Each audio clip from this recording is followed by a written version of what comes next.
Hello दोस्तों, आपके अपने यूट्यूब चैनल एमएसएन क्लासेस में स्वागत है। दोस्तों, इस वीडियो में आप लोगों के लिए साइंस के कुछ महत्वपूर्ण प्रश्नों को लेकर आया हूँ, जो कि आपकी जो आने वाली एग्ज़ामें हैं, जैसे Bihar police, fireman, Bihar SI, group D, SSC, जो भी सारी एग्ज़ामें आने वाली है, उनमें यहाँ से प्रश्न आपके पूछे जा सकते हैं। मैं ये उन्हीं प्रश्नों को लेकर आया हूँ, जो कि अब तक चाहे वो बिहार पुलिस हो या ग्रुप डी हो या एसएससी की जो भी एग्ज़ामें हो, उनमें ये सारे प्रश्न पूछे गए हैं। तो उम्मीद है कि फिर से ये क्वेश्चन रिपीट हो सकते हैं। तो इस वीडियो को शुरू से अंत तक देखें, आपको ये सारी चीज़ें जानने के लिए मिलेंगे। सभी क्वेश्चन तो नहीं पूछे जाएंगे, पर इतना तो मैं आपको विश्वास दिलाता हूँ, कोई 1 से या 2 प्रश्न आपके एग्ज़ाम में ज़रूर यहाँ से आएंगे। तो चलिए दोस्तों, स्टार्ट करते हैं। दोस्तों, हम लोग का पहला प्रश्न है, मानव शरीर में पाचन का अधिकांश भाग किस अंग में संपन्न होता है? नीचे 4 ऑप्शन दिए गए हैं, आप पहले चूज़ कीजिए इसका राइट आंसर क्या होगा। तो दोस्तों, अगर आप लोग ऑप्शन सी चुन रहे हैं तो बिल्कुल सही चुन रहे हैं। तो छोटी आंत। तो मानव शरीर में पाचन का अधिकांश भाग किस अंग में संपन्न होता है? तो छोटी आंत में होती है। तो चलिए दोस्तों, फिर नेक्स्ट प्रश्न की ओर बढ़ते हैं। तो दोस्तों, नेक्स्ट प्रश्न है कि लार में कौन सा एंजाइम पाया जाता है? तो लार में यानी आपसे प्रश्न पूछे कि भोजन की पाचन की प्रक्रिया कहाँ से शुरू होती है? तो मुंह से होती है। तो मुंह में जो है ना, लार पाई जाती है, 3 जोड़ी लार पाई जाती है। तो लार में कौन सा एंजाइम पाया जाता है? अगर आप लोग ऑप्शन सी चुन रहे हैं तो बिल्कुल सही चुन रहे हैं। तो उसमें कौन सा लार एंजाइम पाया जाता है? टाइलिन पाई जाती है। चलिए दोस्तों, फिर नेक्स्ट प्रश्न की ओर बढ़ते हैं। नेक्स्ट प्रश्न दोस्तों कि रक्त में पाई जाने वाली धातु है। रक्त में कौन सी धातु पाई जाती है? तो दोस्तों, रक्त में लोहा पाया जाता है, यानी आयरन। ऑप्शन डी इसका राइट आंसर क्या होगा? ऑप्शन डी, लोहा, या इसी को हम लोग आयरन भी बोलते हैं, तो पाया जाता है। तो चलिए दोस्तों, फिर अगले प्रश्न की ओर बढ़ते हैं। पिट्यूटरी ग्रंथि कहाँ स्थित होती है? दोस्तों, पिट्यूटरी ग्रंथि को हम लोग मास्टर ग्रंथि भी कहते हैं। तो पिट्यूटरी ग्रंथि कहाँ पाई जाती है? तो दोस्तों, मस्तिष्क में। इसका राइट आंसर क्या होगा? ऑप्शन बी, पिट्यूटरी ग्रंथि को ही हम लोग पीयूष ग्रंथि भी बोलते हैं। तो पिट्यूटरी ग्रंथि कहाँ पाई जाती है? तो मस्तिष्क में पाई जाती है। ये मानव शरीर की सबसे छोटी ग्रंथि होती है।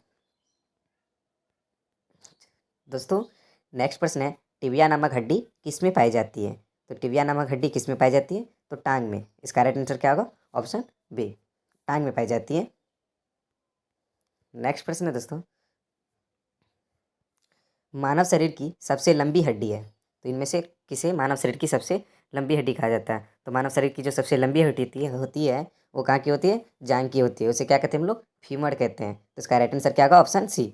और मानव शरीर की सबसे छोटी जो हड्डी होती है वो कान की हड्डी होती है, उसे स्टेपिस बोलते हैं। इसका तो क्या होता है? उसको स्टेपिस बोलते हैं, कान की हड्डी को। और सबसे बड़ी जो हड्डी होती है, जांघ की हड्डी, जिसे हम लोग क्या कहते हैं? फीमर। चलिए दोस्तों, नेक्स्ट प्रश्न दोस्तों कि मानव पाचन थैली लगभग कितने फीट लंबी होती है? तो मानव पाचन थैली लगभग कितने फीट लंबी होती है? तो दोस्तों, 16 फीट। इसका राइट आंसर क्या होगा? ऑप्शन बी, लगभग कितनी होती है? 16 फीट लंबी होती है। नेक्स्ट है दोस्तों कि लार किसके पाचन में सहायक होती है? तो लार जो होती है किसके पाचन में सहायक होती है? स्टार्च की। इसका राइट आंसर क्या होगा?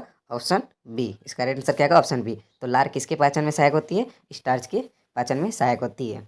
और लार में कौन सा एंजाइम पाया जाता है? तो टाइलिन पाई जाती है। नेक्स्ट है दोस्तों, मनुष्य के जीवन काल में कितने दांत 2 बार विकसित होते हैं? दोस्तों, मनुष्य के में 2 प्रकार की दांतें होते हैं, एक अस्थाई और अस्थाई। अस्थाई दांत को हम लोग दूध के दांत कहते हैं। इनकी संख्या कितनी होती है?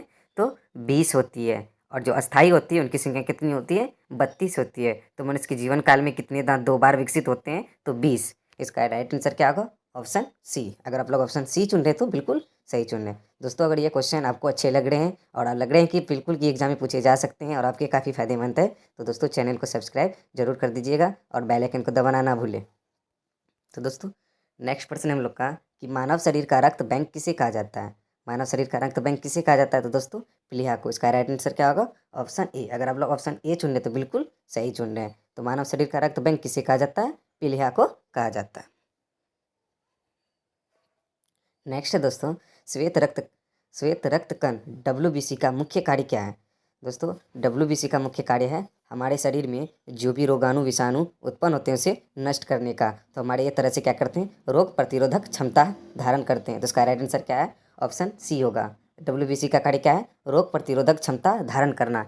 हमारे शरीर में जो भी जीवाणु अगर उत्पन्न होते हैं, ये अपना क्षमता बढ़ाकर WBC क्या करते हैं? उसे नष्ट कर देते हैं। तो अगर कहे कि मानव शरीर में रोग प्रतिरोधक किसे कहा जाता है, तो WBC को कहा जाता है। जीवाणु एवं विषाणु का भक्षण कौन करता है? तो WBC करता है। नेक्स्ट है दोस्तों, मानव शरीर में लाल रक्त कण WBC का निर्माण कहाँ होता है? तो RBC का निर्माण कहाँ होता है? तो दोस्तों अस्थि मज्जा में होता है। इसका राइट आंसर क्या होगा? Option D. कहाँ होता है? अस्थि मज्जा में होता है।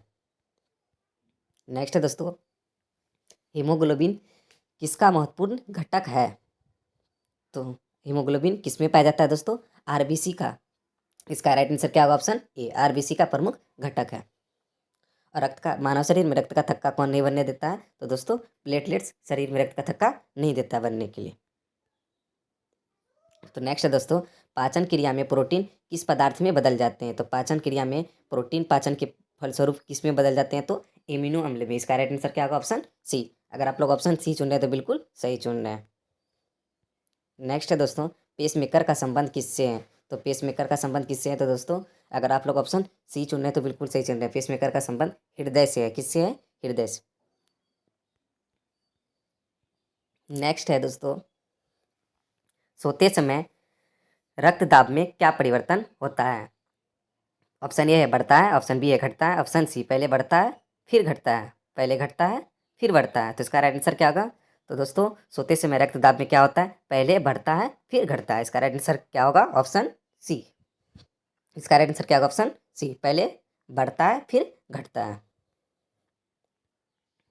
नेक्स्ट है दोस्तों, मानव मस्तिष्क में किसे बुद्धि का केंद्र कहा जाता है? तो मानव मस्तिष्क में किसे बुद्धि का केंद्र कहा जाता है? तो सेरिब्रम को। इसका राइट आंसर क्या होगा? Option B. जिसे चेतना एवं बुद्धि का केंद्र भी कहते हैं। तो इसका राइट आंसर क्या होगा? Option B. नेक्स्ट है दोस्तों, मानव मूत्र का रंग पीला किनके कारण होता है? तो मानव मूत्र का रंग पीला किसके कारण होता है? तो यूरोक्रोम के कारण। इसका राइट आंसर क्या होगा दोस्तों? Option C. किनके कारण होता है? यूरोक्रोम के कारण होता है। दोस्तों अगर ये वीडियो आपको अच्छा लग रहा होगा और क्वेश्चन आपके लग रहे होंगे काफ़ी इंपॉर्टेंट है, तो दोस्तों चैनल को एक बार सब्सक्राइब जरूर कर दीजिएगा। नेक्स्ट है दोस्तों हम लोग का, मानव शरीर में सबसे छोटी अंतःस्रावी ग्रंथि कौन सी है? तो मानव शरीर में सबसे छोटी अंतःस्रावी ग्रंथि जो होती है वो कौन होती है? पीयूष ग्रंथि। और पीयूष ग्रंथि को हम लोग मास्टर ग्रंथि भी कहते हैं। तो ये कहाँ पाए जाते हैं? मस्तिष्क में। इसका राइट आंसर क्या होगा? ऑप्शन सी। नेक्स्ट है दोस्तों हम लोग का, मानव शरीर में सबसे बड़ी अंतःस्रावी ग्रंथि कौन सी है? तो वो तो छोटी थी। तो मानव शरीर में सबसे बड़ी अंतःस्रावी ग्रंथि कौन सी होती है? थायराइड ग्रंथि होती है। इसका राइट आंसर क्या होगा? ऑप्शन सी। मानव शरीर की सबसे बड़ी अंतःस्रावी ग्रंथि थायराइड ग्रंथि और सबसे छोटी पीयूष ग्रंथि। नेक्स्ट है दोस्तों हम लोग का, पिनियल ग्रंथि कहाँ स्थित होती है? तो पिनियल ग्रंथि कहाँ पाई जाती है दोस्तों? तो मस्तिष्क में पाई जाती है। तो इसका राइट आंसर क्या होगा? Option B. मस्तिष्क में पाई जाती है। दोस्तों इस वीडियो में इतना ही। अगर दोस्तों लगे होंगे कि मैं जो भी प्रश्न लेके आया हूँ आपके काफ़ी इंपॉर्टेंट है और एग्जाम में पूछे गए हैं, तो चैनल को सब्सक्राइब जरूर कर दीजिएगा।